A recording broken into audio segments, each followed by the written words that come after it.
먼저 알아야 될 거, 우리는요 처음부터 하나님의 형상대로 창조가 됐습니다.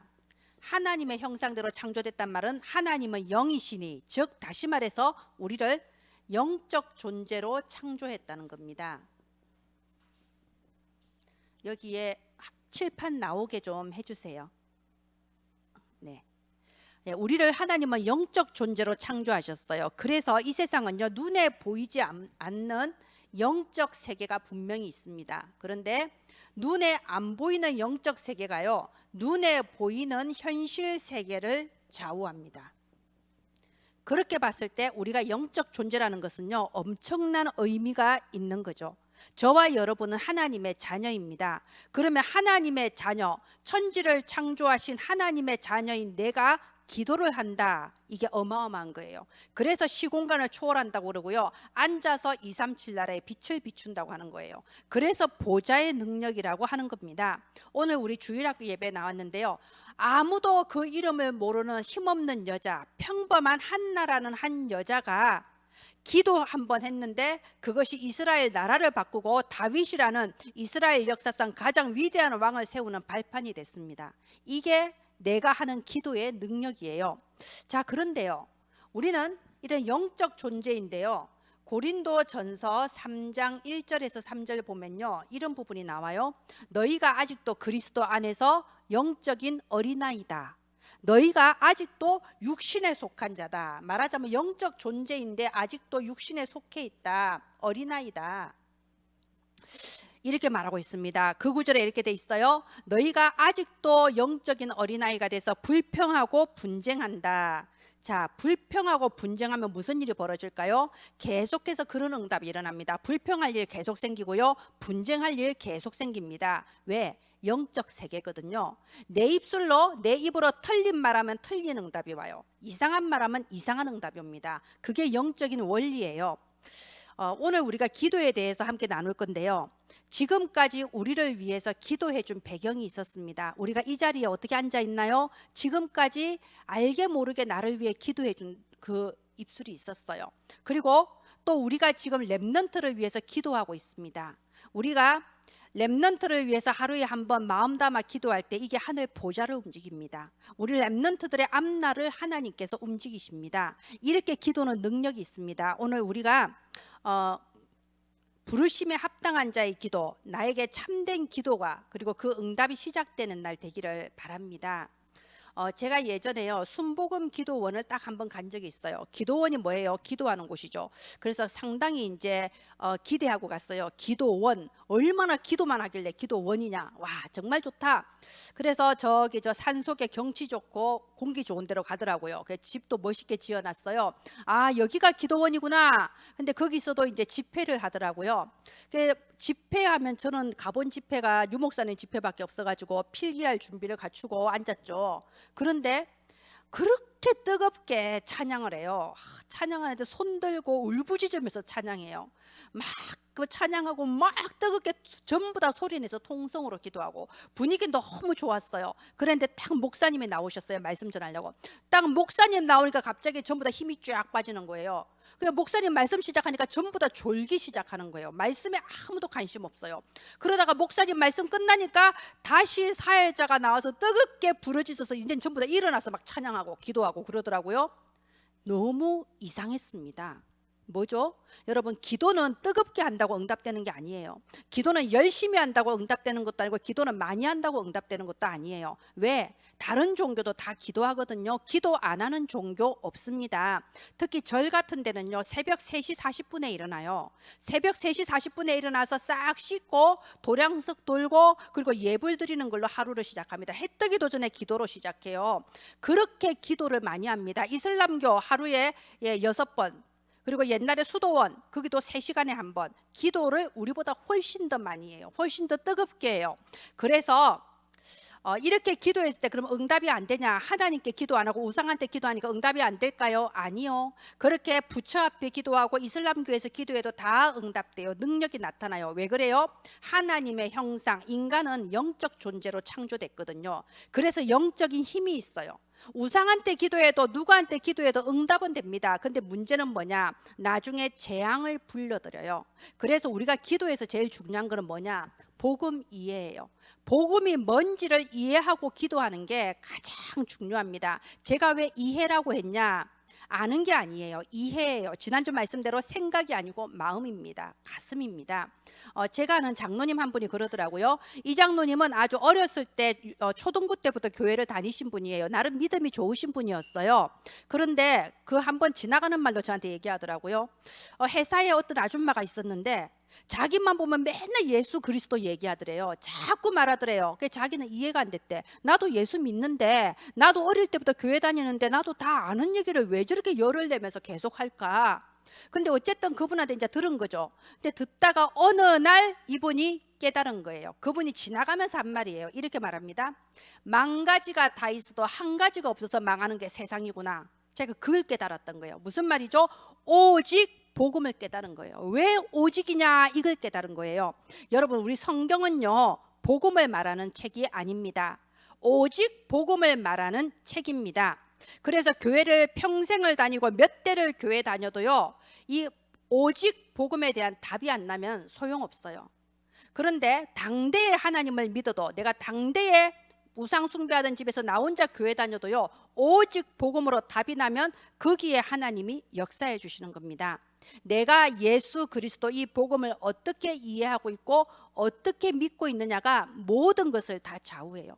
하나님께서 우리에게 성경을 주셨어요. 성경은 하나님께서 우리에게 주신 신앙과 삶의 유일한 기준입니다. 교황이 하는 말이 기준이 아니고요, 목사가 하는 말이 기준이 아니에요. 성경이 우리의 신앙과 우리의 삶의 기준이에요. 근데 이 성경의 내용이 뭔가요? 구약 성경 전부 다 하나님께서 앞으로 그리스도를 보내주실 것이다, 그분은 이런 분이다. 신약 성경, 그런데 그분이 오셨다.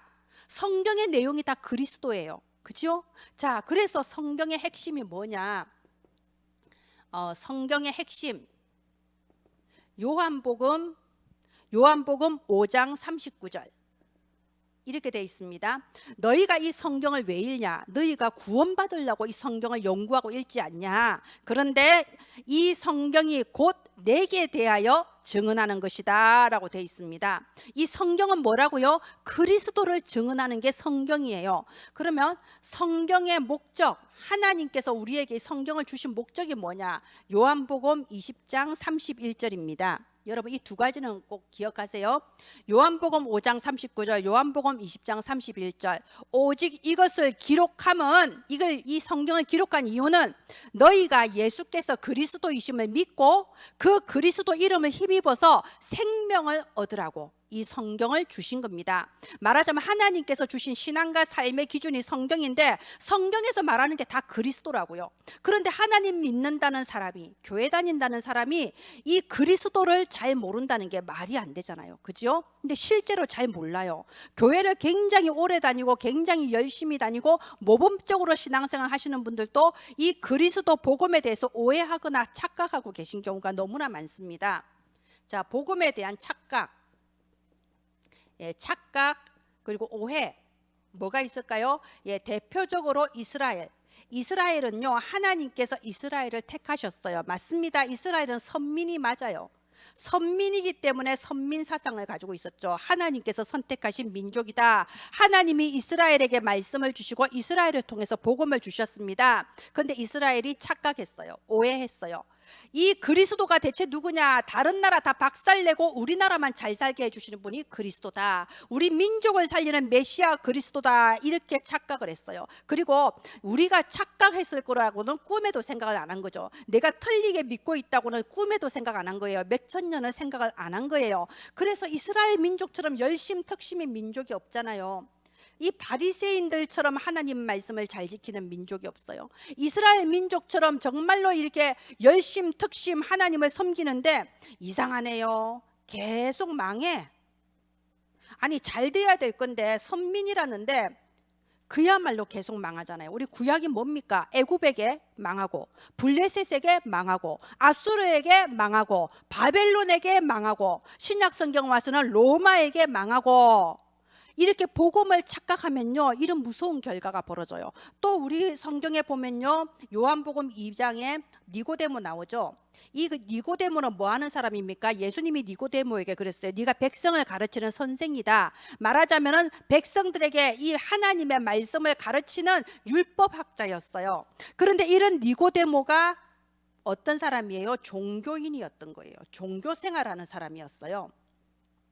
그래서 겉으로는 백성들한테 하나님 말씀을 가르치는데 자기의 마음은 텅 비어 있는 거죠. 자기는 뭔가 알지 못하는 갈급함이 있는 거죠. 진짜 하나님이 원하시는 그 길이 무엇입니까? 모르는 거예요. 그럴 때 예수님께서 니고데모에게 말합니다. 네가 눈에 보이는 육신의 일도 모르는데 이 영적인 일을 설명하면 네가 알겠냐? 사람이 거듭나지 아니하면 결코 하나님 나라 갈 수 없느니라. 니고데모는요, 영적인 눈이 없었기 때문에 사람이 거듭난다는 게 무슨 말인지 이해를 못했어요. 어떻게 내가 이렇게 몸이 태어났는데 또 다시 거듭날 수 있습니까? 예수님이 말씀하셨어요. 영은 육신이 아니고 영으로서 거듭난다고 설명해 주셨어요. 살리는 것은 영이니 육은 무익하니라, 이렇게 말씀하셨습니다. 자, 우리 주변에도요, 교회는 열심히 다니는데 복음을 누리지 않는 분들이 있어요. 복음이 뭔지를 몰라요. 복음을 누리지 않으면요, 교회는 아무리 열심히 다녀도 평안이 없습니다. 평안이 없으니까 당연히 기도가 안 돼요. 교회 다니면서 청소하고 헌신하고 헌금하고 정말로 날라다닌다 할 정도로 교회 봉사 잘하면서 막 그러는데 실제 혼자 있는 시간에 기도만은 안 되는 분들이 굉장히 많습니다. 왜요? 교회는 다니는데 복음을 몰라. 교회는 다니는데 그리스도가 무슨 뜻인지 이해가 안 돼. 그러니까 내 마음에 치유도 안 되고 기도도 안 돼요. 기도하기는 합니다. 억지로 해요. 하기는 합니다. 틀린 기도예요. 그래서 기도원 같은 게 있는 겁니다. 아까 제가 말씀드린 게 있는 거예요. 뭔가 가서 고함 지르고 뭔가 눈 감고 몸 흔들고 눈물 흘리고 그렇게 하면 기도한 것 같거든요. 근데 믿음은 하나도 없어요. 믿음이 없으니까 더 크게 외치는 거예요. 주여 하면서 크게 외치고 믿습니다. 근데 안 믿어져. 근데 뭔가 그렇게 하면 내가 열심히 했으니까 내가 열심히 한 그 정성을 보고 응답해 줄 거라고 믿는 겁니다. 그러면 이분들은요, 금식 기도하고요, 철야 기도하고요, 교회에 대해서 얼마나 열심히 하시는지 몰라요. 누가 봐도 훌륭한 집사님입니다. 누가 봐도 모델적인 집사입니다. 교회 헌신 봉사 진짜 잘해요. 근데 그 안에 뭐가 있냐? 옛날 우리 엄마들이 새벽에 일어나서 우물에서 물 떠다가 부뚜막에 놔두고 비나이다 비나이다 비나이다 한 것처럼 공덕을 쌓는 거예요. 말하자면 내 정성을 들이고 내 공덕을 쌓으면 응답해 주겠지. 그게 종교 생활이라는 거예요. 그런데 잘 됩니까? 아니요, 이상하네. 그렇게 열심히 하는데 점점 더 어려워요. 칭찬하는 사람은 목사님밖에 없어. 잘 되는 건 교회 안에서만 잘 돼. 근데 내 자녀도 안 되고 경제도 안 되고 안 된단 말이에요. 점점 더 어려워요. 왜 그럴까요? 여러분, 복음은요, 빛이에요. 빛. 우리 딱 스위치 한번 누르면 빛이 확 바라면서 어둠이 다 사라져 버리잖아요. 복음이 그런 거예요. 복음은 우리 가문의 어둠, 내 마음과 생각의 어둠, 내 정신의 어둠, 나의 모든 어둠이 이 복음의 빛이 비추면 어둠은 사라지는 거예요. 막 열심히 노력해서 어둠을 몰아내는 게 아니라니까요. 정성을 들이고 공덕을 쌓아서 어둠을 몰아내는 게 아닙니다. 복음의 불을 밝히면은 어둠은 이렇게 물러갈 수밖에 없는 겁니다. 그런데 이 복음의 빛을 밝히지 않고 이 내가 여전히 그 어둠, 컴컴한 어둠 속에서 정말로 장님이 벽 뜯음듯이 신앙생활하면서 생 난리를 쳐봤자 점점 더 골치 아픈 일, 점점 더 복잡한 일만 계속 생긴다 이겁니다. 이게 종교예요. 많은 기독교인들이요, 교회는 다니지만 사실은 이렇게 복음에 대한 착각과 복음에 대한 오해 속에서 힘들게 신앙생활 하시는 경우가 너무 많습니다. 그러면 복음은 뭔가요? 마태복음 16장 16절에 주는 그리스도시요 살아계신 하나님의 아들이십니다. 예수님이 그리스도입니다. 여러분, 이 그리스도, 이 단어에 가슴이 뚫려야 돼요. 저는 목사가 돼도, 제가 이렇게 오래 신앙생활을 해도 저는 아직도 그리스도 하면요 가슴이 뚫려요. 그리스도 하면요 뭔가가 북받쳐요. 정말 부르다 내가 죽을 이름이에요. 이 그리스도 안에서 다 끝난 거예요. 그리스도 안에서 가문의 저주가 끝나고요, 그리스도 안에서 그렇게도 내 발목을 붙잡고 늘어져도 어둠이 완전히 끝난 겁니다. 그리스도. 자, 이 예수 그리스도께서 십자가에서 다 이루었다 하면서 돌아가셨어요. 내가 다 이루었다.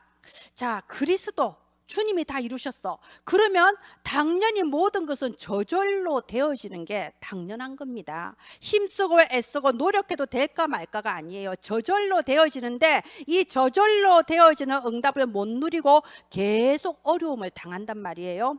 자, 우리 인간의 문제는요, 모든 인간의 문제는 딱 세 가지예요. 죄. 사실은 죄 문제가 해결이 안 되니까 여기서 재앙이 자꾸 들이닥칩니다. 아까 우리 영상 본 것처럼요, 집안 자체가 엘리트 집안이에요. 아까 그 여자 남편도 삼성에 다녔고요, 여자분도 박사라고 그러잖아요. 그죠? 집안 자체가 엘리트예요. 정말. 그리고 자기 아이들도 엘리트로 키우려고 얼마나 노력했겠어요. 그런데 자꾸 들이닥치는 재앙, 어떻게 해볼 수가 없는 겁니다. 지식이 부족한 게 아니에요. 노력이 부족한 게 아니에요. 어쩔 수가 없는 거예요. 왜요? 그 배후에 흑암이 있거든요. 마귀. 그래서 어떻게 해결을 해보려고 하지만 길을 몰라요. 구원의 길을 몰라요. 결국 이것 때문에 모든 문제가 계속 생기는 겁니다.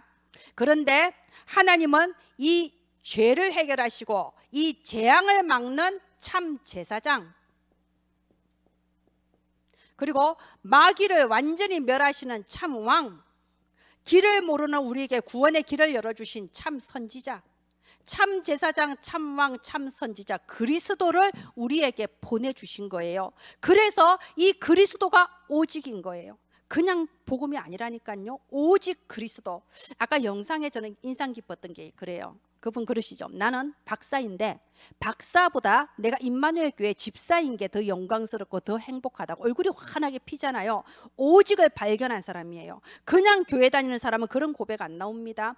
오직 복음이 나에게 정말 답이 되었기 때문에, 그리스도가 내게 답이 되었기 때문에 그런 고백이 나올 수가 있는 거예요. 이 그리스도가 그래서 우리에게 복음인 거예요. 복된 소식입니다. 정말 나에게 그리스도가 복음인가요? 우리가 이 예수 그리스도 믿었을 때 우리가 하나님의 자녀가 되는 권세를 받은 겁니다. 내가 이거를 진짜로 내가 마음으로부터 이해하고요, 내가 누려버리면 끝나는 거예요. 내가 누려버리면 그 순간부터 하나님께서 우리의 인생의 주인 돼서 인도해 주시고 책임져 주시는 겁니다. 그래서 오늘 부르심에 합당한 자라고 되어 있습니다.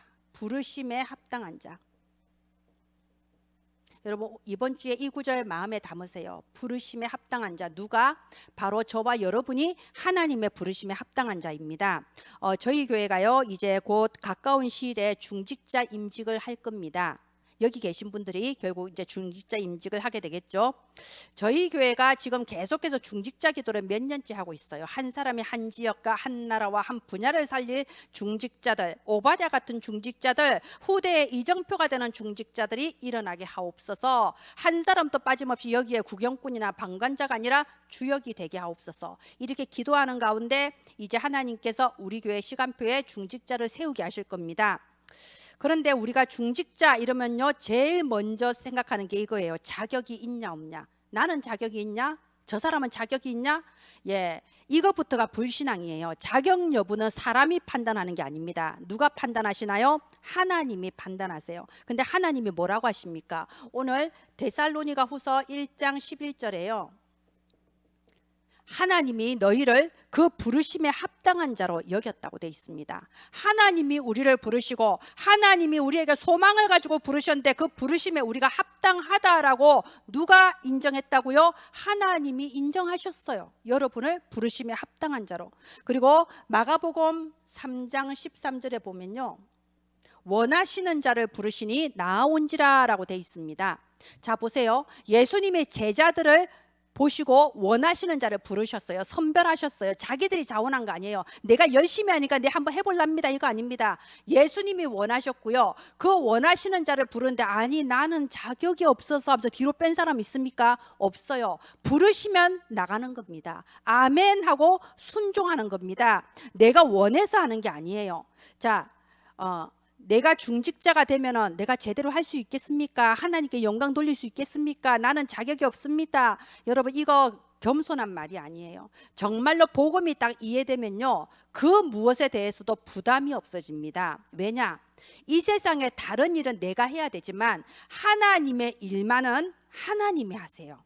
하나님의 일은 하나님이 하십니다. 그런데 누구를 사용할까? 하나님이 부르시는 거예요. 나를 합당한 자로 여기시는 거예요. 하나님이 나를 원하시는 거예요. 그래서 그 자리에 우리를 두시고 우리를 때가 돼서 부르시는 겁니다. 그러면 하나님이 하실 것을 믿고 십자가에서 다 이루었다 이 말씀 붙잡고 우리는 아멘 하고 나가는 겁니다. 예수님이 십자가에 죽으실 때 다 이루었다 하고 죽으셨지, 내가 조금 남겨놨으니까 너희들이 열심히 해서 너희들의 능력으로 해야 된다, 지금부터 열심히 해라, 그렇게 안 하셨잖아요. 하나님의 일은 하나님이 하시는 겁니다. 그래서 우리가 정말로 복음을 이해했다면요, 그 순간 아무것도 부담스럽거나 두려움이 없어집니다. 마태복음 16장 16절에 베드로가 주는 그리스도시요 살아계신 하나님의 아들이십니다 라고 고백했을 때 17장부터 19절까지 예수님이 말씀하셨어요. 바요나 시몬아, 네가 복이 있구나. 복이 있으니까 그리스도가 고백이 되는 겁니다. 네가 복이 있구나. 너는 베드로라 이름을 바꿔주셨죠. 이 베드로란 뜻이 반석이란 뜻이에요. 너는 베드로라, 내 교회를 내가 세우리라. 주님의 교회를 누가 세운다고요? 주님이 세우신다 이겁니다. 그러면서 엄부의 권세가 너를 이기지 못할 것이요 천국 열쇠를 내게 주겠다라고 하셨어요. 하나님은 여러분을 통해서 생명이 살아나게 하기를 원하십니다. 하나님은 여러분을 통해서 생명 살리는 전도운동, 선교운동, 후대운동을 하고자 하십니다.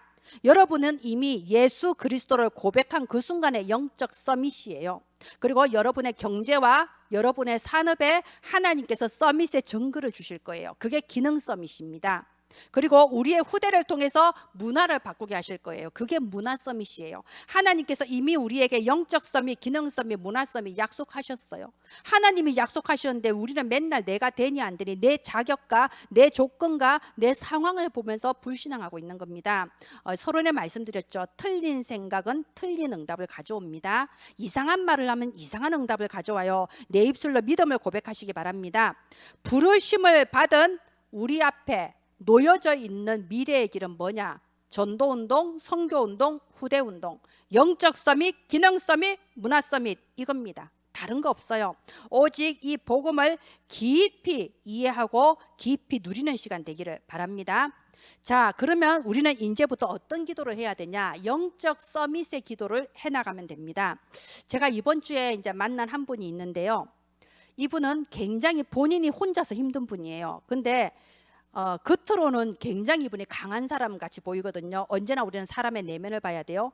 겉으로는 이게 뭐지? 유도 이런 거 몇 단이에요. 굉장히 강해요. 말투도 과단성 있게 말합니다. 사람을 다 리더합니다. 사실 리더예요. 그런데 제가 그분이 딱 들어와서 앉으면요, 그분이 가지고 있는 게 저한테 다 느껴지거든요. 힘들어요. 혼자서 겁나 힘들어요. 왜냐하면 이분이 상처가 많은 분이야. 상처가 많은 사람의 특징이 뭐냐? 다른 사람한테 상처 줍니다. 말하자면 이런 식이에요. 아유, 딱 들어오잖아요. 그럼 아유, 식사하셨어요? 이렇게 묻잖아요. 우리는 어쩝니까? 그러면 예 하고 넘어가잖아요. 이분은요, 그때부터 무슨 생각하냐? 내가 내 얼굴이 밥도 안 먹고 돌아다니게 생겼나? 내가 그렇게 불쌍하게 보이나? 그럼 너는 나보다 잘 사냐? 이런 생각들을 막 떠오르는 거예요. 그래서 그 입에서 좋은 말 나옵니까? 왜냐하면 똑같은 말도 나는 상처가 있는 사람은 다르게 들려요. 그러면 어떤 말이 나옵니까? 내가 밥이나 먹겠어? 아무도 안 줘서 못 먹었어. 이렇게 나와요. 그러면 말한 사람은 내가 뭐 말 실수했나? 이렇게 되겠죠. 그러니까 상처 있는 사람이 또 상처를 주는 거예요. 그런데 더 문제는 뭐냐? 자기 스스로 또 그걸 알아요. 말하자면 모르면 또 괜찮아. 원래 바보는 행복하지 않습니까? 저 사람 나한테 상처 좀 내어서 끝나면 좋은데 그 사람 또 그걸 알아. 자기 스스로가 이거는 내 영적 문제다. 내가 상처가 만나서 말을 똑바로 못 알아듣고 계속해서 상처를 주고 이러고 있는구나 스스로 알아. 그럼 또 스스로가 막 또 비참하고 힘들어지는 거예요. 그러니까 겉으로는 유도 잘하고 겉으로는 리더인데 마음은 하루에 몇 번씩 넘어졌다가 자빠졌다가 앉았다가 일어났다가, 그러니까 옆에 있으면 내가 막 내 마음이 고달파요. 예, 그런 사람이 있습니다. 근데 제가 그분을 이번 주에 만나면서 느낀 게요, 참 하나님이 이분을 기뻐하시는구나 이걸 느꼈어요. 왜냐하면요, 그분이 스스로 안다고 했잖아요. 자기가 그렇다는 걸. 그러니까 이분은요, 사람 앞에 막 이제 성질대로 막 해놓고는 혼자서 하나님 앞에 기도하는 거예요. 하나님, 나는 왜 이럴까요? 난 이러고 싶지 않은데 나 왜 이럴까요? 나는 진짜 그리스도 아니면 소망이 없습니다. 이분은 자신의 이런 연약함 속에서, 자신의 이런 상처 속에서 오직을 붙잡을 수밖에 없는 거예요. 나는 그리스도 아니면 1분도 살 수 없는 사람입니다. 스스로 하니까 오직 그리스도, 주님이 그리스도임을 믿습니다. 나는 도저히 어떻게 해볼 수가 없습니다. 나는 나 못 고치겠습니다. 그리스도, 주님이 그리스도이신 증거를 주옵소서. 근데 하나님이 그걸 기뻐하세요. 참 이상하죠? 이분 하는 거 보면 잘 될 수가 없을 것 같은데 이상하게 잘 돼요. 도움받을 사람들을 계속 붙여주세요. 이상하게 이분이요 리더가 될 수밖에 없는 일들을 자꾸 주시는 거예요. 그래서 하나님이 기뻐하시는구나. 제가 지금 이분 얘기를 했는데요. 자, 연약하면 하나님이 기뻐하신다 뜻입니까? 아니에요. 사람이 연약하면 뭐합니까? 될 수 있으면 능력이 있어야지. 될 수 있으면 사람한테 상처 주지 말고 좋게 말하고 살아야지. 그러면 안 됩니다. 하나님이 뭘 기뻐하신다고요? 그분이 자신의 연약함 속에서 오직을 붙잡는 거예요.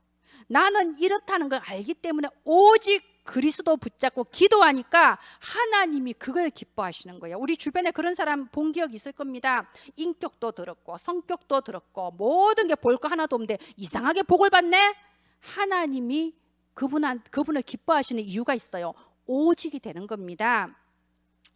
자, 사탄은요 우리의 어떤 자격, 우리의 어떤 조건을 겁내지 않아요. 사탄이 겁내는 거는 오직 그리스도, 그 이름만 겁냅니다. 그래서 우리가 다른 게 아니고요, 오직 그리스도만이 나에게 답이다.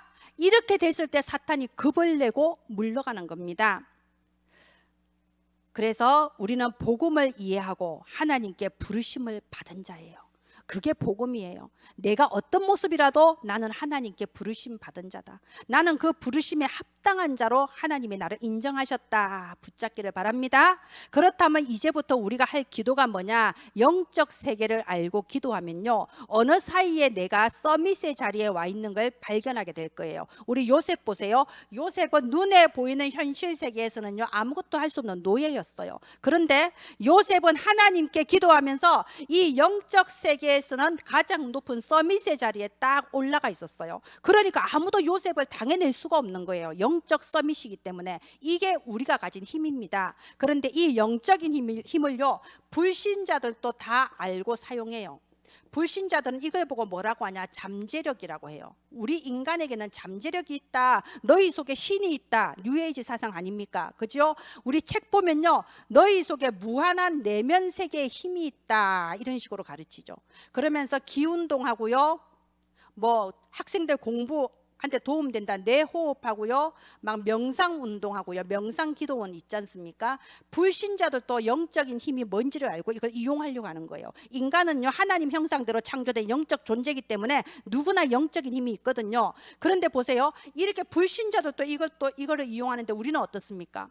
우리는 하나님께서 실컷 말씀하셔서 실컷 들어놓고도 현장 가면 다 잊어버리잖아요. 눈에 보이는 현실 세계밖에 몰라. 그러니까 눈에 보이는 현실 세계의 일 때문에 눌리고, 눈에 보이는 내 수준 때문에 눌리고, 다른 사람들 말에 눌리고, 다른 사람들 분위기에 눌리고, 다른 사람들 문화에 눌려서 내가 가지고 있는 영적 권세 하나도 사용을 못하는 거예요. 그게 이상하다고 느껴지는 거예요, 내 건데도. 그래서 남들 밑에 가서 심부름만 하고 살지 않습니까? 우리가 영적 서밋인데.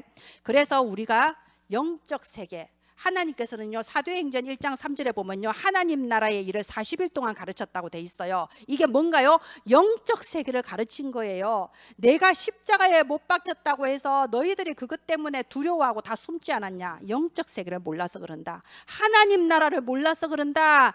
영적 세계를 가르치셨습니다. 그리고 사도행전 2장 1절부터 4절부터 보면요 바람 같고 불 같은 성령의 능력이 나타났습니다. 그게 영적 세계의 힘이에요. 이거는 지금 우리에게도 약속된 능력입니다. 이걸 모르는 사람들이 기도만 하면 되냐 그러잖아요. 기도하고 있다고 비웃잖아요. 지금 기도할 때냐? 기도만 하면 되냐?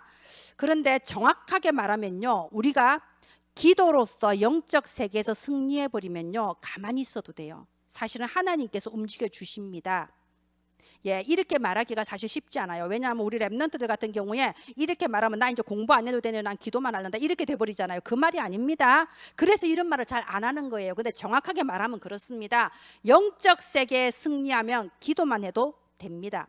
자, 그런데 기도에서 중요한 게 뭐냐? 가장 중요한 게요, 정확한 언약을 붙잡고 기도하는 게 가장 중요해요.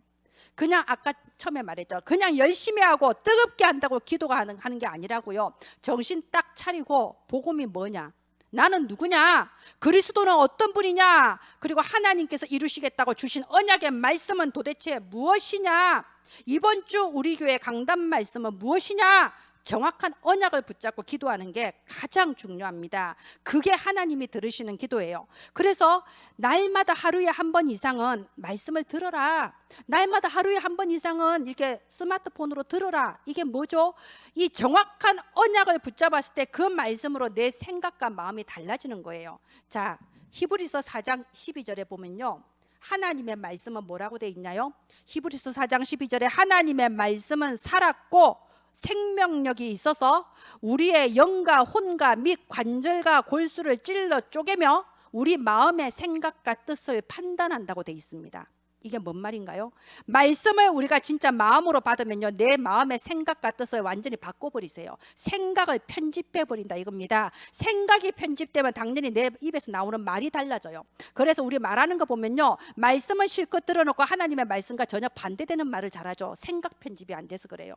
자, 우리 또 이런 말도 있죠. 생각만 해도 응답 온다, 말만 해도 응답 온다. 다 경험하지 않았습니까? 저도 마찬가지고요. 때로는 기도 안 했는데 생각만 해도 그대로 응답이 될 때가 있어요. 그냥 말만 했는데 그대로 응답될 때가 있어요. 왜 그럴까요?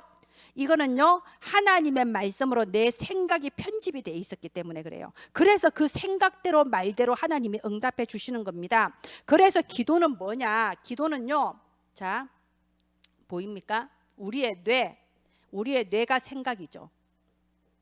하나님의 말씀으로 내 생각이 달라지는 거예요. 생각이 편집됩니다. 우리의 뇌와 또 우리의 영혼이 가려져서 안 보이네요. 예, 그래도 적겠습니다. 보좌와 연결되는 거. 우리의 생각과 우리의 영혼이 하늘 보좌와 연결되는 것이 바로 기도예요. 이게 어마어마한 거 아닙니까? 천지를 창조하신 여호와 하나님의 능력이 나와 연결되는 거예요. 그게 기도예요. 그런데 이런 놀라운 기도, 이 놀라운 기도를 통해서 우리가 받은 신분 권세를 누리는 겁니다. 이게 바로 영적 서밋의 기도예요. 내가 받은 신분 권세 실제로 누리고 사용하는 거, 이게 우리가 받은 기도의 축복이에요. 그래서 시공간 초월한다고 그러는 거예요. 시공간 초월. 어떤 사람이 저한테 뭐 돈 문제 때문에 저한테 이제 고민을 한 적이 있어요. 몇 날 며칠 해결이 안 돼서 고민을 하더라고요. 그래서 이제 같이 기도했죠. 근데 제가 기도하다가 그렇게 말했어요. 누가 이렇게 말을 해가지고, 그러면 상대방이 또 이렇게 말을 해서 요렇게 해서 그것이 해결되면 참 좋겠다. 참 좋겠다고 한 거예요. 그렇게 될 거라고 한 게 아니고, 그래, 이렇게 말을 하고 그래서 이렇게 해결되면 참 좋겠네, 그지요? 그렇지요. 근데 그 다음날 그 사람이 너무 이상한 눈으로 저를 쳐다봐요. 진짜로 이 사람이 요렇게 말했다는 거예요. 내가 말한 거 토시 하나 안 틀리고, 또 이 사람이 요렇게 말했다는 거예요. 그래서 이렇게 해결됐다는 거예요. 제가 능력 있는 겁니까? 아니요. 하나님의 말씀이 나를 주장하시고 내 마음과 생각과 내 영혼이 하늘 보좌와 연결이 된 겁니다. 그게 시공간 초월한 신분, 우리의 신분 권세 하나님 주신 겁니다. 근데 이거를 무속인들이 다 이용하고, 사이비 명상운동하는 사람들이 이걸 다 누리고 있단 말이에요. 우리는 못 누리고요. 그래서 우리가 날마다 하루에 한 번 정말 하나님의 말씀을 묵상하고 내 신분 권세를 사용하는 영적 서밋의 기도를 하자 이겁니다. 이렇게 우리가 영적 서밋의 기도를 했을 때 우리에게 하나님이 주시는 행복, 평안, 그리고 영적인 힘, 이게 우리한테 오는 거고요. 또 우리에게 답이 옵니다. 내 미래에 대해서 답이 옵니다. 걱정하거나 불안하거나 두려울 이유 없습니다. 우리가 하나님의 말씀 붙잡고 기도하다 보면요, 내 미래에 대해서 정확한 답을 발견하게 됩니다. 그래서 지금 미리 보기, 미리 미리 갖기, 미리 누리기, 미리 성취하기, 미리 정복하기, 이 메시지 나오잖아요. 미리 CVDIP, 나의 일생을 놓고 말씀 안에서 답을 찾아 나가는 CVDIP가 딱 보인단 말이에요. 자, 이렇게 기도의 비밀을 혼자서 누리고 있는 사람은요, 어떤 일이 생겨도 그것 때문에 낙심하거나 막 이거 해결해야 되겠다고 방방 뜨지 않습니다. 하나님이 하시기를 기다릴 수 있습니다. 하나님의 능력을 내가 체험하기 때문에요. 제가 오늘 지금 이렇게 기도에 대해서 잠깐 얘기했는데요, 이런 영적 서밋의 기도 얘기하면 꼭 신비주의 같잖아요. 자, 신비주의인가요? 아닙니다. 신비주의가 나쁜 거예요. 제가 처음에 말씀드린 그 기도원의 모습처럼 하나님도 필요 없고 말씀도 필요 없고 복음도 필요 없고 응답 달라고 방방 뜨는 그게 신비주의예요. 신비주의가 나쁘고요. 우리의 길은 뭐냐? 우리의 길은 영적 서밋의 길이에요. 우리의 길은 처음에 정확한 복음을 이해하고 이 복음 안에서 기도를 통해서 우리가 높은 영적 서밋의 자리에 서는 거, 그게 하나님이 우리한테 약속하신 겁니다. 우리가 정말 하나님께서 이미 내게 주신 신분 권세를 현장에서 누리는 그런 영적 서밋의 기도가 이번 주에 누려지기를 바랍니다. 자, 세 번째로 공동체를 세우는 기도입니다. 하나님은요, 저와 여러분을 통해서 중요한 일을 하고자 하십니다. 우리 스스로 생각하기에요, 대부분 제가 보면 사람들은 자존감이 낮아요. 그래서 뭔 일만 생기면 나는 할 수 없다 그러고 이건 다른 사람이, 이런 식으로 생각하거든요. 근데 아닙니다. 하나님은 저와 여러분을 구원하셨고 저와 여러분을 통해 중요한 일을 하려고 하십니다. 그래서 한 사람이에요. 한 사람. 제가 한 사람의 여정을 한번 지금 보겠습니다. 바울은요, 사도행전 9장 15절에 새 생명을 얻었죠. 정말로 이 그리스도, 이 오직 복음에 답을 낸 거예요. 그런데 이 새 생명을 얻었는데 그 이후로 잘 됐냐? 그 이후로 고난과 방황이 찾아오죠. 이스라엘 백성이 바울을 믿지 않고 기독교인들도 바울을 믿지 않아요. 그때부터 바울에게는 고난이 찾아오는데 그게 과연 고난이었냐? 아니요. 바울이 치유받고 뿌리 내리는 시간이었죠. 복음의 뿌리. 바울이 버려야 할 거 버리고, 바꿔야 될 거 바꾸고 복음의 뿌리 내리는 훈련의 시간을 가지면서 안디옥 교회로 간 거예요. 아무도 바울을 믿어주지 않고 바울을 받아들여주지 않는데 오직 바나바라는 한 사람이 바울을 인정하고 바울과 함께 안디옥에서 함께 신앙생활을 한 겁니다. 드디어 하나님의 때가 이르러서 사도행전 13장에 성령 인도받아서 파송이 됐습니다. 본격적인 사역이 시작됐죠. 그러면 본격적인 사역이 그 다음 잘 됐냐? 또 문이 닫히잖아요. 드로아에서 문이 또 닫힙니다. 드로아에서 배도 갈 수 없고 가고자 하는 문이 닫혔을 때 드로아의 기도를 시작하죠. 이 드로아의 기도가 아주 중요합니다. 어떤 기도를 했냐? 하나님, 전도의 문을 열어주옵소서 기도한 거예요. 하나님, 한 생명을 살리게 하옵소서. 예전에 나 같은 사람이 너무 많은데 나에게 베푸신 구원의 은혜 또 전달하게 하여 주옵소서. 드로아에서 밤새도록 기도했는데 저 바다 건너 마게도냐에서 손짓해서 오라고 하는 그 환상을 보고 성령 인도받아서 갔잖아요. 우리가 이런 기도할 수 있어야 돼요. 우리가 지금요 1인 1다락방 놓고 지금 1년 넘게 계속 기도하고 있죠. 우리가 그거 정말로 구호가 아니고요, 나의 삶에 실제로 되어지도록 드로아의 기도를 하시기 바랍니다. 하나님, 정말 내 주변에 죽어가는 자, 그러나 하나님께서 영생 주시기로 작정된 자 나에게 붙여주시옵소서. 내가 비록 부족하지만 하나님의 일은 하나님이 하십니다. 나를 사용하여 주옵소서. 1인 1다락방의 문을 열어주옵소서. 우리가 진짜로 복음이 이해가 되면요, 저절로 이런 기도, 생명을 위한 기도, 전도를 위한 기도가 되어져요. 전도를 억지로 하는 거 아닙니다. 이렇게 하나님이 하게 하시는 이 전도를 위한 기도를 하다 보니까 하나님께서 정확하게 인도해 주신 곳이 어디냐? 데살로니가죠. 하나님께서 데살로니가로 인도해 주십니다. 근데 보세요, 사도행전 17장에 보면요, 이 데살로니가 교회 처음 복음 증거될 때 어떤 일이 벌어졌나요? 많은 환난이 있었어요. 유대인들이 깡패를 데려다가 막 방해하고 막 이렇게 감옥까지 끌려가고 다시는 데살로니가에 오지 않겠다는 각서를 쓰고 쫓겨나잖아요. 많은 환난이 있었어요. 여러분, 당연합니다. 내가 정확한 복음 전하면요, 사단이 방해하는 게 당연해요.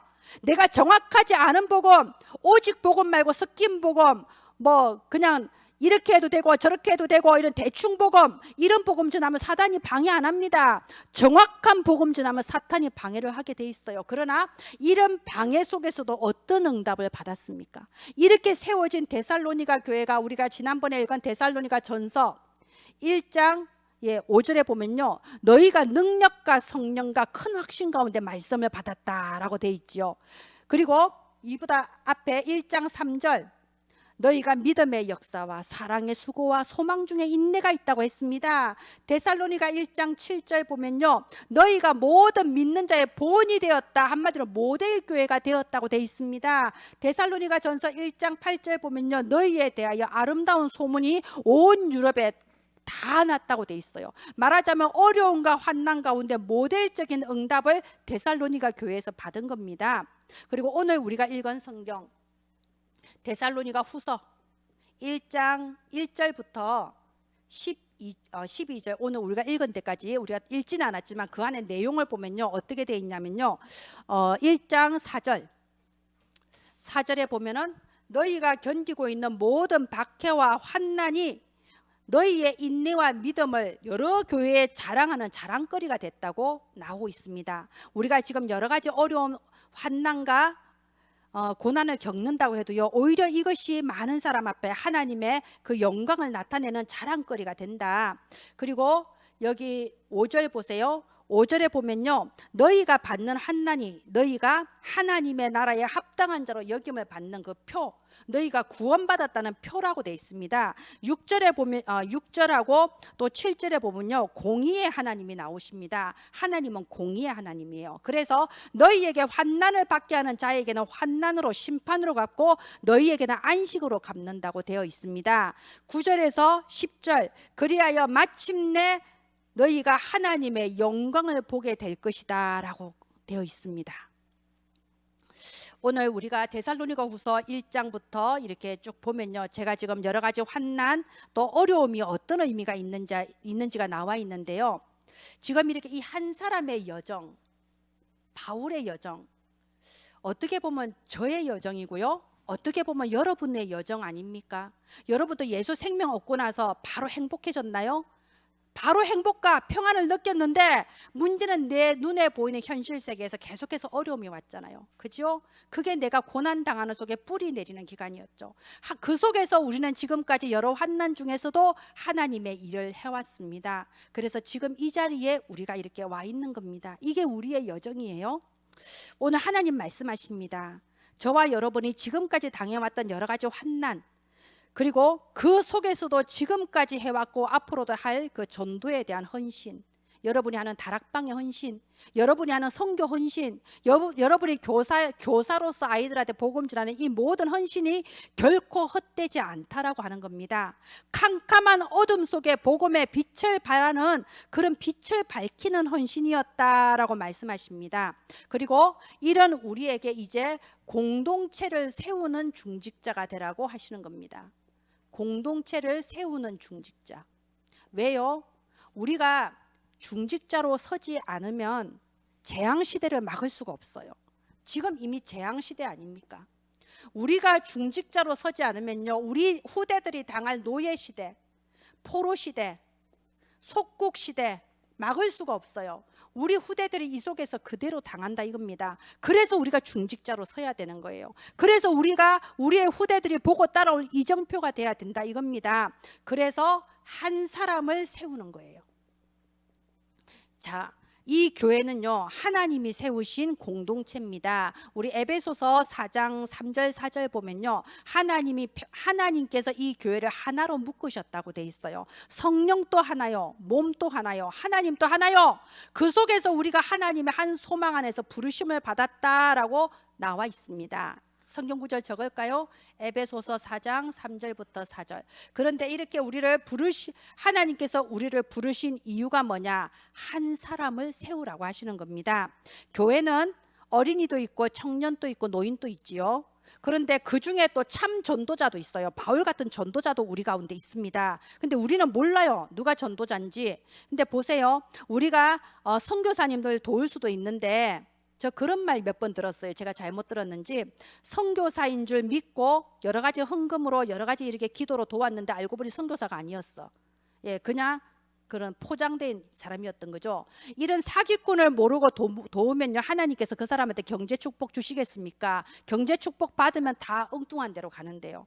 그런데 내가 모르고 진짜 전도할 사람, 진짜 복음 가진 미래의 사도 바울 같은 사람을 도왔다고 생각해 보세요. 하나님께서 우리의 산업에 그리고 우리의 삶에 모든 축복을 주실 수밖에 없는 겁니다. 여러분, 경제는 어떻게 버느냐도 중요하지만요, 사실은 어떻게 쓰느냐가 경제 축복을 좌우해요. 내가 이 돈을 어떻게 쓰느냐, 전도자를 돕고 또 교회를 세우는데 하나님의 뜻대로 쓰임 받는 게 빛의 경제, 복음 경제라고 하는 거죠. 자, 바나바가 바울을 도왔습니다. 알고 도왔겠어요? 처음에는 이 바울이 서신서 14권을 써서 그게 성경이 되고 시대적인 대전도자가 될 거다 알고 도운 거 아니에요. 그냥 믿을만 하다고 생각해서 도운 거예요. 그래서 내가 나를 판단하지 말고 내가 다른 사람을 판단하지 말고 우리는 누가 참 전도자가 될지 모르니까 도우는 거예요. 세우는 거예요. 돕고 세우면 그게 바로 주님의 몸된 공동체를 세우는 서밋이 되는 겁니다. 그래서 이 한 사람이 한 지역을 살리는 전도운동, 그리고 이 한 사람이 한 국가를 살리는 선교운동, 이 한 사람이 우리의 후대를 서밋으로 길러서 한 문화를 바꾸게 하는 후대운동, 바로 이거 하도록 하는 것이 우리가 하나님 앞에서 중직자로 교회를 맡은 서밋으로 하나님께 심부름하는 겁니다. 예, 말씀의 결론을 맺겠습니다. 오늘 부르심에 합당한 자의 기도, 우리가 바로 부르심에 합당한 자입니다. 우리는 이제부터 어떻게 기도하면 되냐? 주일에는요, 이대로 하세요. 주일에는 내가 복음을 온전히 누려버리세요. 주일에는 모든 거 다 내려놓고요. 예, 모든 거 다 내려놓고 내가 복음의 축복 속으로 깊이 들어와 버리세요. 그 누가 뭐라 해도 하나님이 나를 사랑하시고 하나님이 나를 원하시고 하나님이 나를 불러서 내가 이 자리에 와 있다. 복음의 축복 속으로 깊이 누리기를 바랍니다. 6일 동안 현장에서는요, 이 영적 서밋의 기도를 하세요. 하나님은 우리에게 영적 권세 주셨습니다. 그거 사용하는 기도를 하세요. 지금 우리 교회에 없는 거 없이 다 있는데 없는 게 뭐냐? 현장 시스템이 없습니다. 현장 시스템이 뭐죠? 최소한 일주일에 한 번은 현장에서 만나는 거예요. 일주일에 한 번은 만나서 지역의 흑암을 꺾는 전도 공동체로 모이는 것이 현장 시스템이에요. 그걸 다른 교회에서는 지교회 또는 구역 이렇게 말하죠. 그게 없습니다. 그래서 하나님께서 우리 교회 현장 시스템을 세우실 거예요. 그래서 이 현장 시스템이 될 수 있도록 하는 게 바로 이 기도예요. 영적 서밋, 내가 현장에서 영적 권세 가지고요, 한 사람만 찾으세요. 어떻게 찾는다고요? 행동하세요. 카톡 보내고 전화하고 물어보세요. 내 옆에 있는 사람들 요즘 어떻게 지내? 힘든 일은 없어? 거기서부터 1인 1다락방이 시작되고요. 이 1인 1다락방을 통해서 현장 시스템이 구축되는 겁니다. 6일 동안 이렇게 영적 서밋의 기도를 하고요. 또 혹시 나한테 무슨 문제가 왔다, 사건이 닥쳤다, 집중하는 겁니다. 하나님께로 몰입하는 겁니다. 어떤 문제와 사건, 어떤 어려움 속에서도요, 하나님께로 몰입하는 집중기도 한 번도 응답해 주시지 않은 적이 없습니다. 분명히 하나님께서는 문제를 해결해 주거나 아니면 나에게 답을 주세요. 하나님이 이 문제 통해서 내게 원하시는 것이 뭔지 하나님은 답을 주시게 돼 있습니다. 예, 말씀을 마치겠습니다. 아무도 판단하지 않고 정말로 하나님의 부르심에 합당한 자로서 복음을 이해하는 기도, 영적 서밋의 기도, 그리고 하나님의 몸된 공동체를 세우는 기도에 승리하는 저와 여러분 되기를 바랍니다. 기도하겠습니다. 하나님, 은혜를 감사합니다. 하나님께서 저희를 부르심에 합당한 자로 여긴다고 하셨습니다. 이제는 저희가 이 복음을 깊이 이해하고 복음의 축복을 온전히 누리는 저희들 되게 하소서. 내가 있는 현장에서 내가 가진 영적 권세를 사용하는 서밋의 자리에 올라가게 하여 주시옵소서. 주의 몸된 교회 공동체를 세워나가는 주역으로 이제는 공동체를 세우는 기도를 시작하게 하여 주옵소서. 은혜를 감사드립니다. 이 모든 것을 살아계신 우리 주 예수 그리스도 이름으로 기도합니다. 아멘.